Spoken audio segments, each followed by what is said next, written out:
Hello, and welcome to the Leisurely Learning series, Supporting Digital Research with Assistive Technologies Tools. Before we get started today, I would like to acknowledge that although we are all participating in this learning from different places, that we are connected to each other and the land as members of the York Region District School Board, and that the board is located on the traditional territories of the Wendat, the Haudenosaunee, and the Anishinaabeg people, whose presence here continues to this day. I would also like to acknowledge the land we are on is at the meeting places of two treaties, the lands of the Mississaugas of the Credit and those of the First Nations of the Williams Treaty. I would like to thank them and other Indigenous people for sharing this land with us. I would also like to acknowledge the Chippewas of Georgina Island First Nation as our closest Indigenous community and our partners in education. In today's video, we are going to be talking about collecting and collating information. This is the fourth video in this series.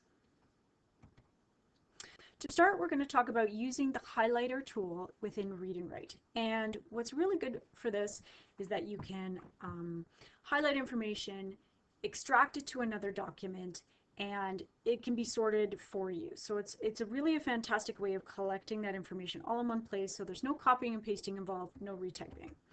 So we're going to give this a shot. What I'm going to do is I'm going to use that article that I used in the last video on why glaciers and sea ice are melting, but I'm going to also refer back to this document. And you may have noticed before that I've color-coded these four columns, and I did that in line with the highlighters that you can find in Read and Write. So when I come in here and I look at Read and Write, I've got these four colors. And what I'm going to do is I'm going to highlight the information in here based on what category it applies to. Right? So I'm going to go down in this article. Let's just find something quick to highlight. All right, so here they're talking about rapid glacial melt, so I'm going to select that. So when you use the highlighters, it's important that you select the text first and then press the highlighter. And I've actually gone through and highlighted a whole bunch of stuff in this article already. So once I've got everything highlighted the way I want, I'm going to come over here to the Collect Highlights tool, and I'm going to press that, and it's going to give me this pop-up. Now I have two choices. I can choose to sort by color, or I can choose to sort by position. If I'm only using one color, probably position is what you want to use, or if you're concerned about the order that information is provided in. If you're using color, color is useful if you're looking for things based on a context. So very much like how we have our information sorted by color, I'm going to leave it as color for now, and I'm going to press OK. And what you're going to see is that's going to create a new document for me. And the first time you do this, it may ask you to add permissions.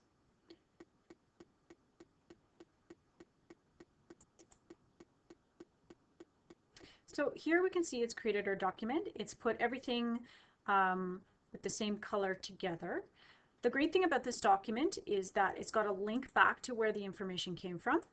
So you can always go back to that. The one downfall to this is that, of course, it's got highlights untitled. So every time you create a document like this, it's going to be titled Highlights Untitled. So it's going to be really important to remind your students to highlight it. Sorry, not to highlight it, to change the title.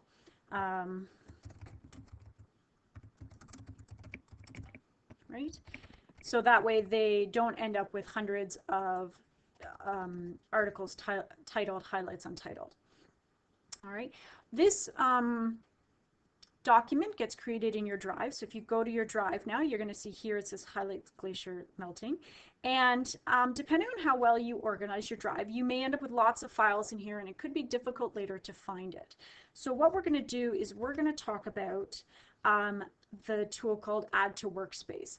And basically what that does is that puts it into a priority kind of space for your students to find easily all of their documents in one place. So it's instead of creating folders and having to move things. So I'm going to show you how you do that.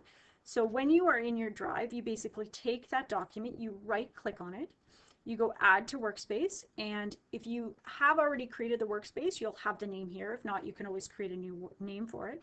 And you just click on the workspace. Now when your students need to find everything, so it's still here, we haven't moved anything, it's still here in our drive.